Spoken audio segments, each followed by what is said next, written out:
Yeah. Bills Mafia. Don Brown.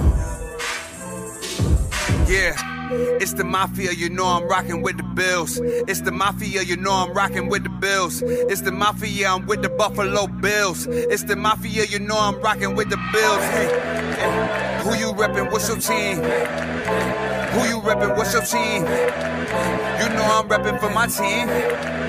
I got that Allen on my team. Micah Hyde, Jordan Boyer, can you catch it? Can you? Trade day is like a mask, you not catching anything. Matt Milano making plays, we not scared of any team. Best in the AFC. Bills Mafia, what is up? And welcome into the Friday edition of the Bills Brawl. This is the Podcaster's Corner show. I am your host, Charlie Gross. And I am joined by Ryan Thomas. Ryan, how you doing today, man? I'm doing fantastic, Charlie. Thanks for having me. It's a pleasure being on. We almost connected a couple weeks ago, but we didn't. That's totally fine. So you're here now, and we're ready to go. And this is like the perfect day. For those of you who don't know, you're hearing this on Friday, but this is recorded on Wednesday. So a lot of big things have happened in the land of the Buffalo Bills salary cap. I know that when I saw the news come through on Twitter, I know there were some people who were popping the champagne and lighting off the fireworks because there were some players that they wanted to be released, get released. A few others that so far they kept that was kind of surprising. There were a few contract restructures. So let's start with Mitch Morse because that was a few days ago. He restructured his deal. There were a few reports, conflicting reports. One said that if he didn't restructure, he was going to get cut. And the other one said that he approached them without them approaching him, and he just tried to be helpful.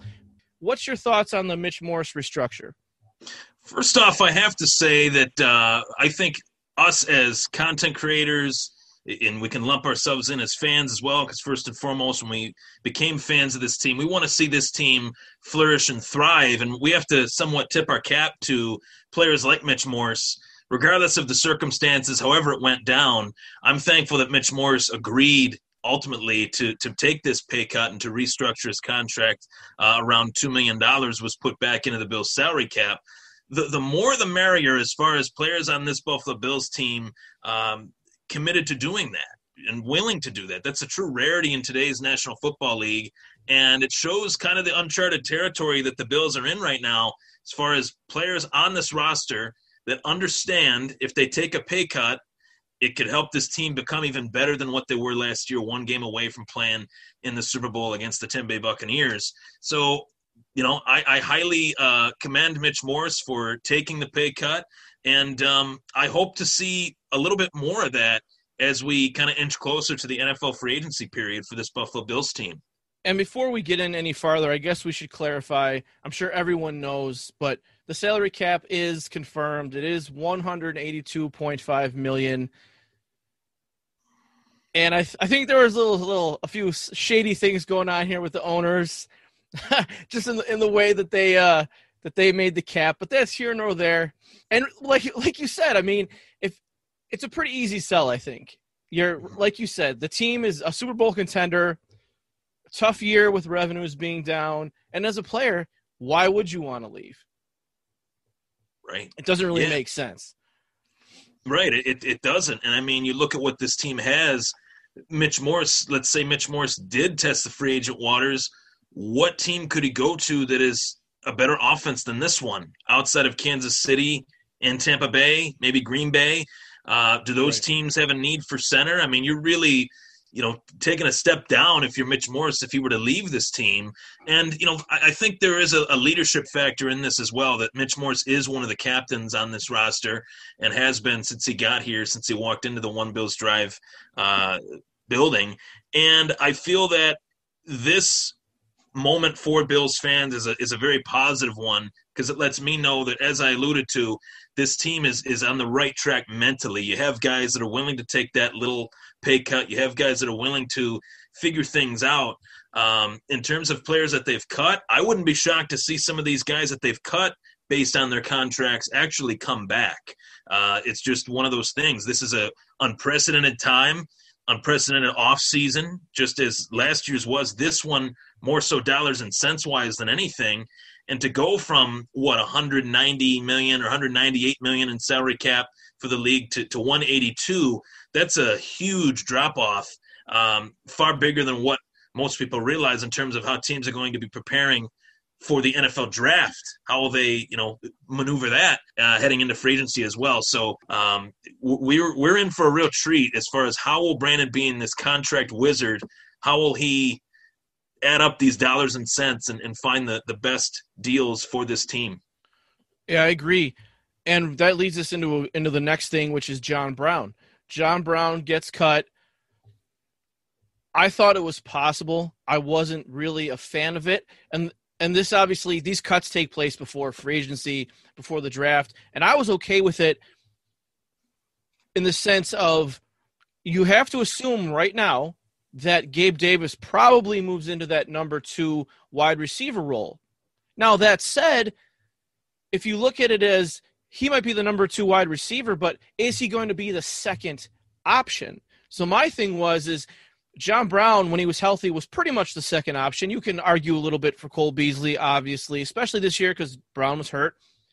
But if they're going to go get a Jonnu Smith, one of those tight ends, even in the draft, like a Brevin Jordan or something, then I think cutting Brown makes more sense in a way and elevating Davis, because you're not necessarily saying, okay, Gabe Davis, we're going to give you all this volume because we have this tight end in Jonnu Smith who's used to the volume.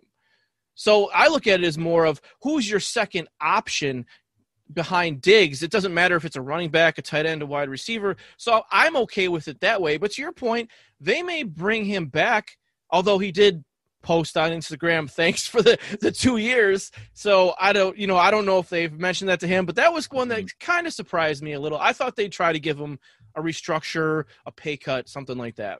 Yeah, I think, seeing that post too, he did say thanks for the 2 years, but never say never. I mean, what if the interest in John Brown is not as high as what John Brown and his agent, foresee? What if there aren't many teams that are that interested in him based on the fact that part of the reason why he was cut today, a lot of it has to do with dollars and cents, obviously, but the other half of it has to do with his availability and reliability in terms of the injuries that he suffered throughout this past season. And it's unfortunate because when John Brown was in the lineup, this Bills offense was that much better. With just John Brown back, it took the spotlight a little bit off of Stephon Diggs. You kind of had to pick your poison between Diggs, Beasley, and John Brown, and then obviously the emergence of Gabe Davis. But I think, let's just say hypothetically, John Brown doesn't come back to the Bills. And to kind of answer your question as far as who is that second option, I think experience-wise, I would say that Cole Beasley is that second option for Josh Allen in terms of who he's looking to target. But we have to come away from this decision to release John Brown saying to ourselves, Gabe Davis is the apple of Brandon Beane's eye and Sean McDermott's eye and Brian Dable's eye in terms of what he brings to the table and what he brought to the table his rookie season. 7 receiving touchdowns for a 4th-round draft choice. That's a pretty good rookie season, to say the least. And as the season wore on, he wasn't just catching touchdowns. He was catching sideline passes, catching passes on 3rd down, was an extremely clutch receiver for this offense. And it was one of the best offenses in the NFL because of that, as far as their efficiency and everything. So, I'm very excited for year 2 of Gabe Davis. I'm also very excited for possibly Isaiah Hodgins making his way into this lineup. That was a rookie wide receiver they drafted last year that we didn't really get to see much of. And dare I say it, he's a polarizing player on this team, but he's a player that I think heading into year 3, what is Dawson Knox going to bring to the table? That's a player that pressures on a player like him who hasn't really shown too much his first 2 years. This is his 3rd year in a much better offense. Hopefully we see more of him as well. Want to get in on the action? Thanks to our partnership with DraftKings, new users can play free fantasy sports with a first-time deposit. Here's how it works. Create your new DraftKings DFS account, play free fantasy sports with your first-time deposit, compete against others and rack up points as you compete for first place. Enter now. This offer won't be around forever. Just go to dkng.co/brawl to get these rewards. That's dkng.co/brawl. Act quickly. This won't be around forever. Minimum $5 deposit. Eligibility restrictions apply. See DraftKings.com for details. Yeah, I think so. And I love Dawson Knox. I know he's had his struggles, and he's pretty polarizing. There's a lot of polarizing guys from that draft class, now that you think about it. But anyway, I guess that is a good point, because even if Gabe Davis does get elevated and we're thinking to ourselves, okay, he did well as the more or less the fourth option. Now what is he going to do as the second option? It's fair to say, okay, they're definitely going to double Diggs. Mm-hmm. You can't double everybody. So if they double Diggs, they double Beasley. Okay, well, to your point, it leaves Knox and Davis one-on-one. And a lot of a receiver's numbers is based on how many times you catch the ball. People want to say, to your Dawson Knox point, well, Dawson Knox only this. Okay, well, he was only targeted 40 times. Okay, what if he was targeted 100 times? He'd probably have more catches. He'd probably have more yards. I mean, you can only get so many catches and yards and touchdowns. It's based on how many times you're targeted. Right. Yeah, and I like that assessment. And, you laying that out, Josh Allen has a lot to work with. And what is exciting is, they were successful last season, but knowing how and why they were successful last year and kind of taking that and adding it into this second, season ultimately between Allen and Diggs, I think we're going to see a much more highly motivated offense, being that their season ended the way that it did. And I think that really the one question with this Bills offense is not so much their passing game and who can contribute, but the run game was a big problem last year. And I can't even really say it was a problem. It was just simply put, it was just a non-factor between Devin Singletary and Zach Moss. But Charlie, I'm mixed on this, because Bills fans believe that we need a new running back. From what I see on Twitter, I don't think they need a new running back. I think they need to make some adjustments on their offensive line, and they really need to take this offseason. Hopefully it's a far more normal offseason in terms of preparation leading into the season, and really get those reps for Zach Moss, get those reps for Devin Singletary, and build more of a run-blocking offensive line than what they were last year, because last year their offensive line wasn't run-blocking for anybody, let alone Zach Moss and Devin Singletary. No, there's a lot of things unsettled there. I think they really need to find a spot for Cody Ford and just leave 100%. Him there and give him a chance. I don't know if he's going to be good or not, but I know you can't keep moving him around and doing this and that and the other. Just find a spot for him and leave him there. And I was thinking about this today. I saw a tweet, I think it was from a guy in Rochester, one of the sportscasters from Rochester, and he was talking about the cuts that they made, and he said, oh, well, that's enough for a Milano and a mid-level free agent. And I'm thinking to myself, it's awfully quiet on the Darrell Williams front. Well, isn't that enough for Darrell Williams? And I mean, like, it's weird to me, like, I don't know, Brandon Beane's gotten a lot of questions about Darrell Williams. I feel like everyone's asking about Milano, and I think Joe Marino and Kyle Krabs did a good job today on their podcast of going through the available offensive tackles. And the two best offensive tackles, one left tackle, one right tackle, is Darrell Williams and Trent Williams. And that's it. Like, after those two guys, it drops pretty significantly. So my first thought was, the Bills might be priced out of Darrell Williams, and maybe they know that. But Brandon Beane didn't give the kiss of death free agency talk. He didn't say, well, Darrell's earned his right to test the free agent market like he did with Shaq Lawson, like he did with Jordan Phillips, and like he's done with Matt Milano. I just wonder what that is, because that's a huge piece. And if he's not here, then there's even more questions. Do they draft a guy? Do they move Cody Ford back out to right tackle? Do they, does this help Feliciano stay on the team? I mean, there's a lot of offensive line questions. And to your point, I've been I need more speed at running back, but thinking about it, the guy who's projected to go to the Bills the most is Najee Harris. I think he runs, for what this is worth, he runs a 4.51. Okay, well, Singletary ran like a 4.61. I've never played football. But is that 1/10 of a second really the reason why the holes on the offensive line are closing before he can get there? Or to your point, is something need to be done about the run blocking? I truly feel that the run blocking is really a point of emphasis for me heading into this offseason. And looking at, Cody Ford and watching him these last couple of years, he's a guard to me. To me, he's best suited as a guard. In my humble opinion, I would put him at guard and leave him there. Darrell Williams, I desperately hope he comes back. I thought he was one of Brandon Beane's better one-year signings. They took a flyer on him, and it paid off big time. I thought he was probably one of their better offensive linemen, along with Deion Dawkins. The tackle spots for Buffalo are pretty solid. Mitch Morse is a decent center. Feliciano filled in nicely for Morse at center when Morse was hurt. Really, Brian Winters left a little bit to be desired for me. And obviously figuring out Ford is a top priority for them. I would like to see Feliciano back. I would like to see Darrell Williams back far more than I would like to see Milano back. And that's not a slight on Milano and his playing ability. It's just dollars and cents in this crazy offseason with I guess you could say, dialed back salary cap. We have to be a little bit smart with how we choose to spend our money.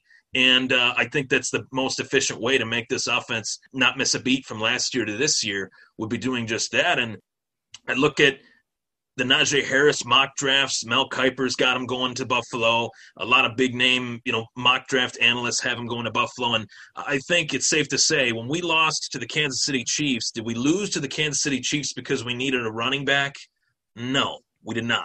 I think a lot of Bills fans would agree with me on that. We didn't lose to the Chiefs because of our running backs. We lost to the Chiefs for a wide variety of reasons, most of which actually were on the defensive side of the ball. So yeah, I agree. If they don't bring in Matt Milano, they don't bring him back, do they replace Matt Milano in the draft with a top-flight linebacker? There's a lot of good ones in this draft. Maybe that's something they do. Ed Oliver hasn't really shown that elite status quite yet as a defensive tackle. Do they pair him with somebody there and add a defensive lineman?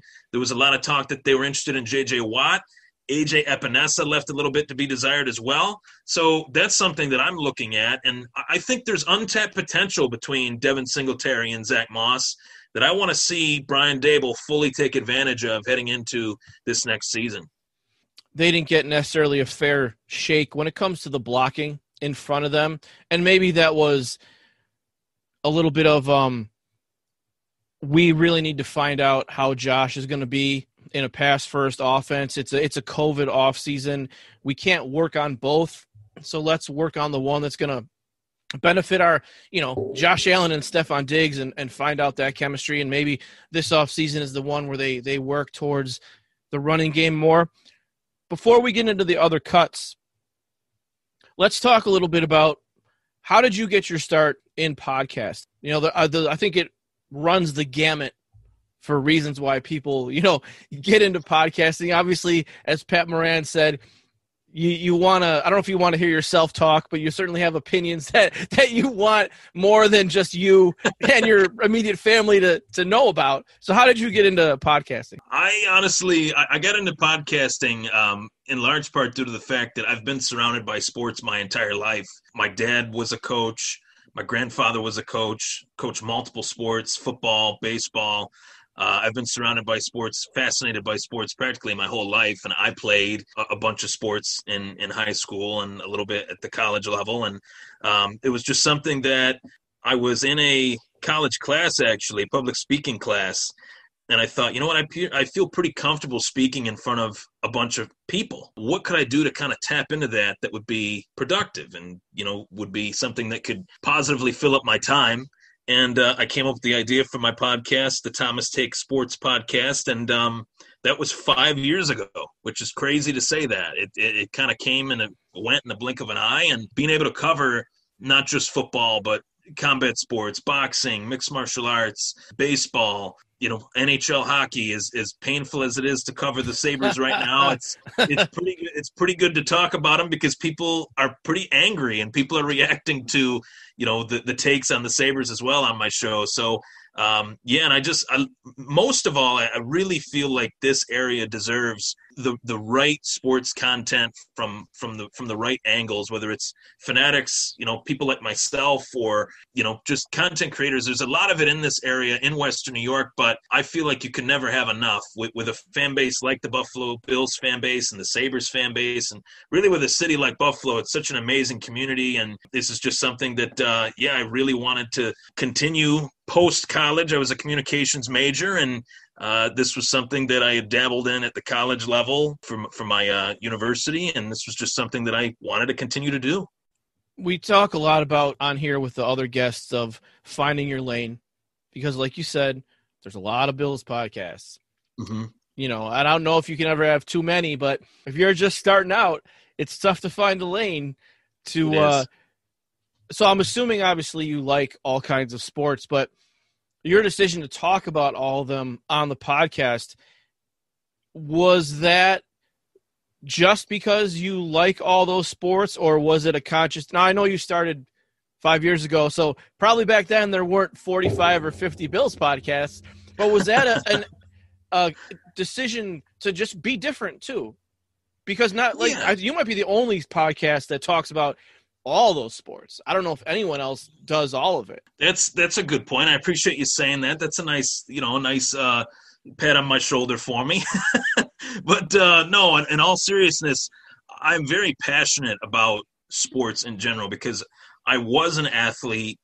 I was the son of a coach, grandson of a coach, and I kind of got to see coaching from a different dynamic and how my grandfather coached and how my dad coached, and I've coached myself. So I feel like an athlete is such a respectable thing. To choose to be an athlete, whether you choose to be a football player, you choose to be a baseball player, there is a lot of peaks and valleys to that. That's a journey in and of itself. And these players, especially in football and in the fight game, they're putting their bodies on the line. And I feel like in some ways over the years I've noticed in terms of the coverage and how these athletes are covered, they're not given the respect that they deserve, in my opinion. And I wanted to be somebody that, if I started my own show, I wanted to give these athletes the proper respect that they deserve and cover them the right way and tell their story the way that it deserves to be told. And that's something that I've kind of implemented on my show, and it's something that I really have a passion for. And choosing to cover mixed martial arts was really easy for me, albeit, I might be the only mixed martial arts podcast in Buffalo, but it was a sport that I just fell in love with as a kid. The idea of a karate guy going up against a wrestler, or a jiu-jitsu guy going up against a boxer. When I first started watching it, I was 5 or 6 years old when I started watching it on the VHS tapes that you couldn't even, you couldn't even get it on pay-per-view. It didn't even exist on pay-per-view when I first started watching it.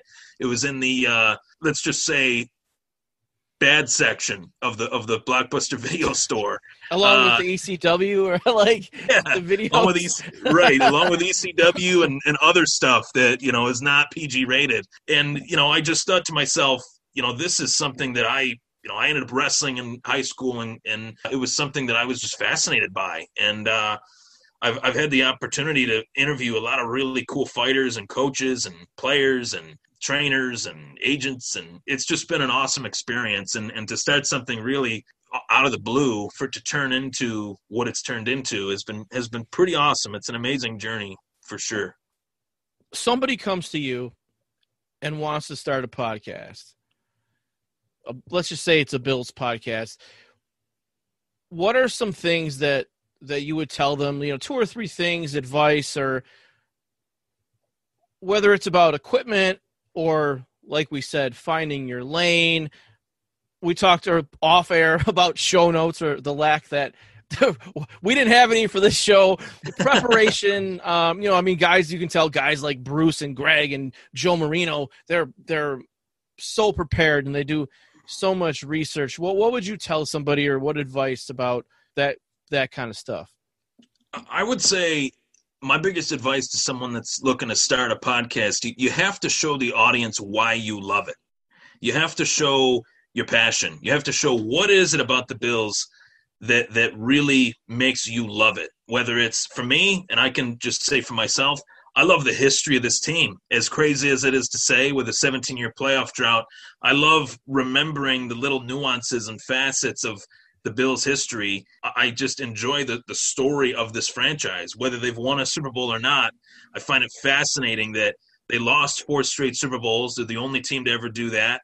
And the fan base is just as dialed in now as they have ever been. That, to me, is fascinating.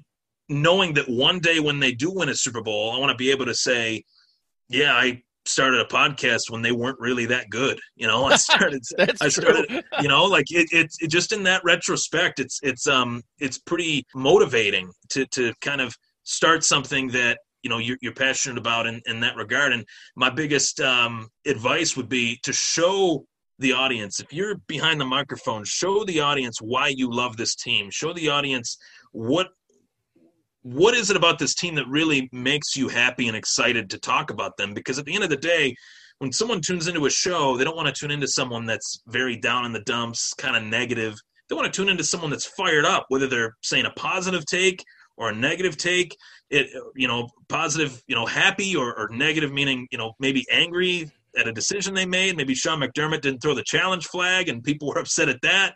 So that's my biggest advice, and really display your knowledge, whether your knowledge is in the history of the team, the X's and O's, the analytics, or just understanding the roles of the players. I think that that's a really big deal, and that's something that I've tried to do on my show since day one.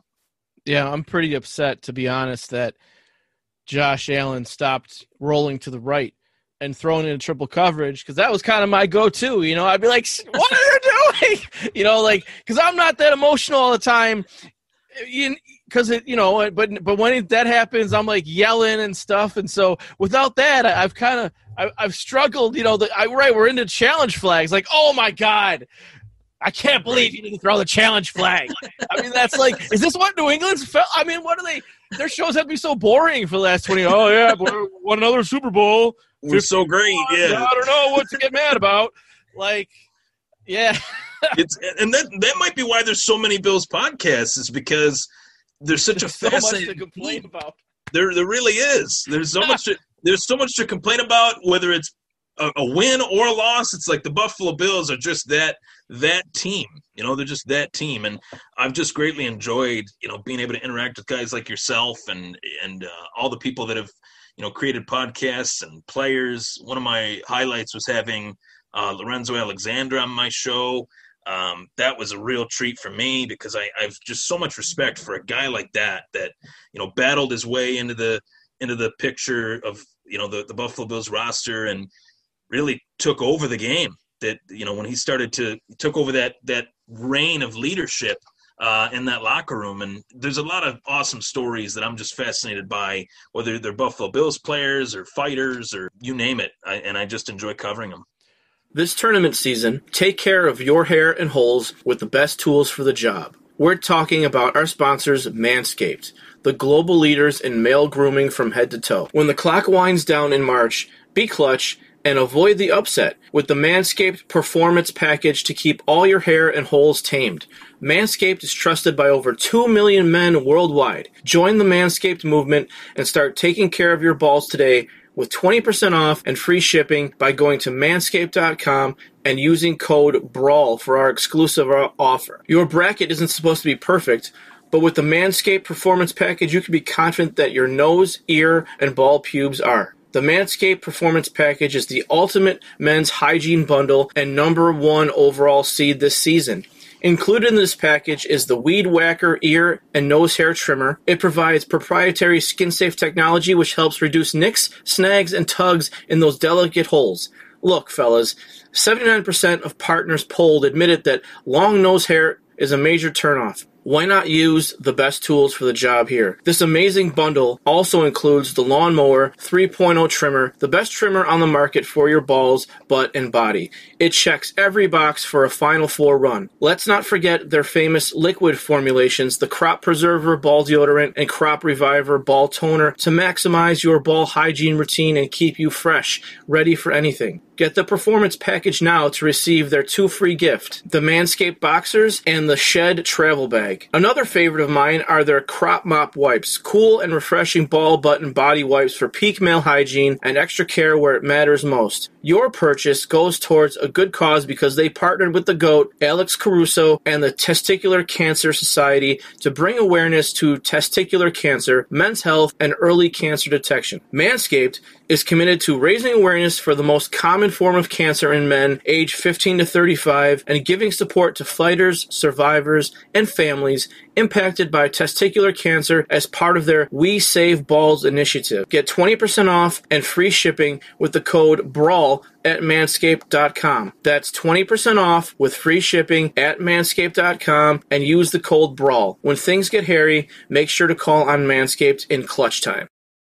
We have 2 more contracts to talk about, both on the defensive line. 2 guys who I think most people thought would be cut. One was cut, and that's Quentin Jefferson.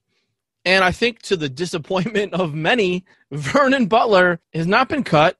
He has an unreported salary reduction, but he was not cut. And Quentin Jefferson was a guy who I thought came on a little bit towards the end of the year. I guess Vernon Butler did too, in fairness. What are your thoughts about Quentin Jefferson and Vernon Butler? Did they cut the right guy? Should have they both been cut? What are your thoughts? Without sounding like Jimmy Johnson, I don't want to say that both of them should have been cut.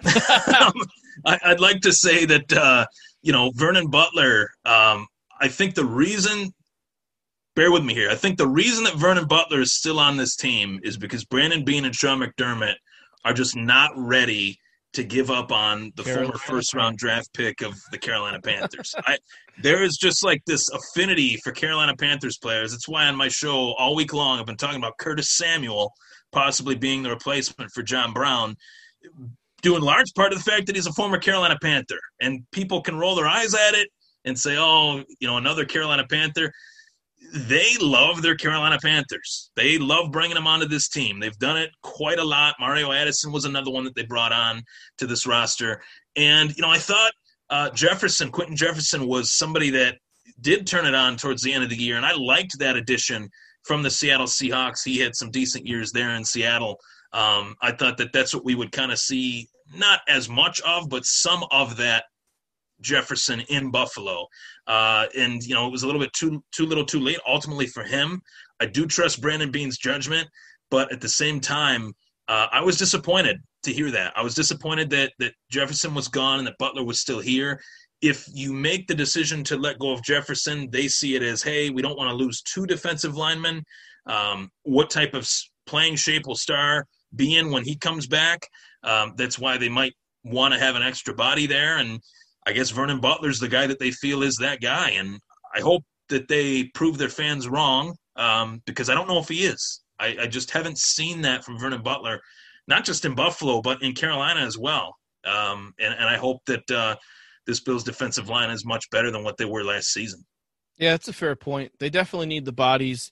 And then, that's a bigger discussion, too, of what do you do with Justin Zimmer at that spot, which is something I'm sure that we'll all get into in the offseason and in a training camp and stuff like that. And, they even brought in the former Carolina punter a week or two ago. I mean, come on. What's going on here? I mean, I guess because Corey B is a restricted free agent, so who knows what's going to happen with that.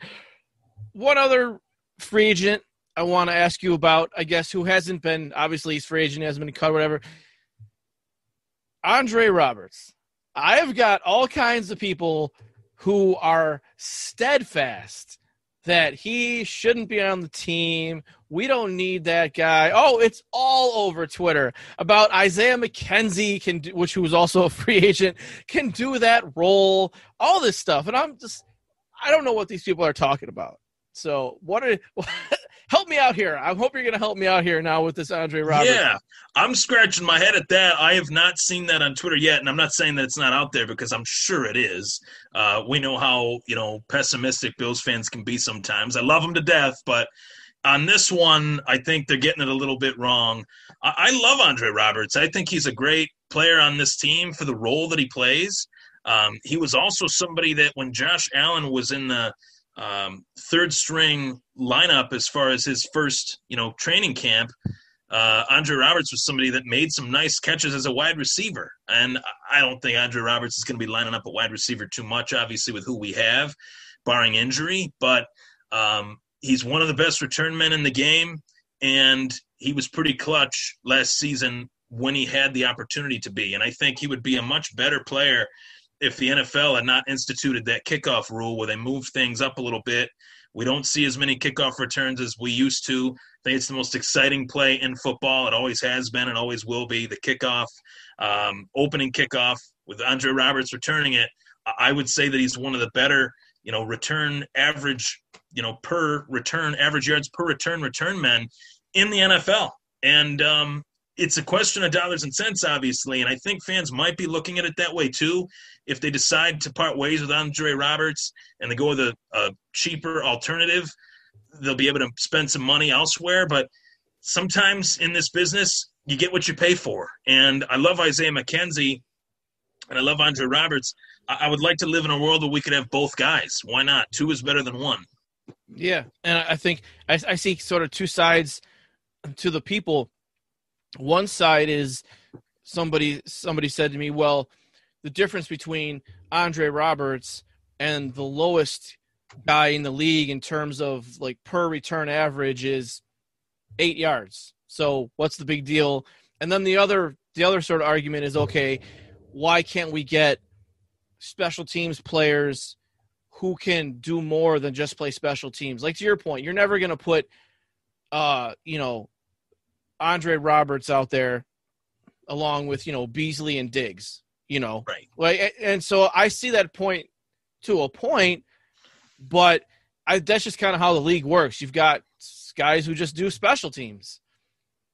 Right. And if you're not putting Steve Tasker with Andre Reed and James Lofton and Don Beebe as a wide receiver, you're not putting Andre Roberts out there. And I'm saying that not to sound like, an old timer, but towards the end of Steve Tasker's career, they started to use him as a wide receiver more often. But that was when guys like Don Beebe were already gone. That's right. When guys like Andre Reed were getting a little bit older. Buffalo has the richest wide receiver group, arguably in the NFL, with Diggs, Davis, and Beasley. They just let go of John Brown. I talked about at the beginning of the show. I'm not ready to close the door on that yet. Maybe he decides to come back here. Maybe not. I'm not ready to completely say goodbye to him yet. Maybe they have something in the works, but and I'm not hearing that from anybody, but that's just how my mind works. I'm not ready to close the door on that. But yeah, I think, Andre Roberts, to the tweet that you were referring to, 8 yards, that's a big difference, actually. Yeah, that's a considerable difference in the battle of field position. 8 yards, that's actually pretty, noteworthy. And I think that if he were to go to another team, I wouldn't want to see anyone else back there for Buffalo, whether it's McKenzie is a great punt returner. Andre Roberts is a great kick returner. There is a massive difference between the two. And for a football fan to just say, well, we could put anybody back there. You can't. You have an established return man, kickoff return man in Andre Roberts. You have an established punt return man in Andre Roberts and Isaiah McKenzie. McKenzie can do a little bit more in jet sweeps. We know Brian Dable likes to use him that way, whereas Andre Roberts can do a little bit more stretch in the field if he is used as a wide receiver. So, as I said, two is better than one, and maybe they release another receiver somewhere else to make room for one of those guys, for both of those guys. We'll see. But I think that's a great problem to have, to not know who you should keep or who you should let go of. That means you got a pretty good team. Yeah, and I don't want to see Andre Roberts, returning kicks for the Chiefs or something, right? Not that he would be for them, but I don't want to see that guy coming against us. I'd be a little worried to be like, oh, this could be a problem. So I agree. I don't know. I don't, whatever. I know a ton of Jets fans that, I've been on Jets podcasts and Dolphins podcasts and, AFC East shows, and they did not want Andre Roberts to go. Like when he was gone and Buffalo snagged him, they were like, "Crap! Our division rival just got our kick return." Yeah, it's a 3-phase game. All 3 phases matter, and he's a very, very important player in that special teams phase of the game. I agree. Definitely, I agree. I think people want to see players like Daryl Johnson, right? He's a guy who plays, 25% of defense, plays all 4 phases of special teams, and they're thinking, well, why can't you get 10 more guys like that guy? Well, I mean, I don't know how the other teams in the league work. I haven't researched it yet, but I feel like every team has 4 or 5 guys who just play special teams, Yeah, and it's a very tough kind of nut to crack in terms of, do you want a skill position player on the special teams, or do you want, your 4th string corner? Do you want your 4th string wide receiver returning kicks, or your 4th string corner returning kicks? It's a very tough thing because on the surface, physically, both of those guys are very similar. They both might be, just as fast as one another, but there's different facets of being a ball carrier in this league that I would lean towards a wide receiver knowing more about those things than a corner. So that's a very interesting topic, and I think that Bills fans would sorely miss Roberts or McKenzie if both of them, God forbid, were to leave. Well, I'm glad that you missed it on Twitter. I did miss it. That was might have to look for that one and search that one and see if I can throw my 2 cents in, because that's just silly. I mean, 8 yards higher than the last place got 8 yards. That's almost a first down. That's considerable. That's a considerable amount. So yeah, I would agree. Yeah. Well, thanks for joining me today. I appreciate you coming on. Where can the people find you and your show and all that stuff on Twitter and all that good stuff? You guys can find me on Twitter at Ryan Thomas Take. You can find me on Facebook, YouTube, Apple Podcasts, Spotify, Google Podcasts. The Thomas Take Sports Podcast is available everywhere. Thank you so much for having me on the show, Charlie. I greatly appreciate it. It was also a pleasure reliving somewhat of the glory years of the Bills drought. When I mentioned it briefly, I had like a flashbang of all these terrible memories of the Buffalo Bills drought, but better times are ahead, no doubt about it.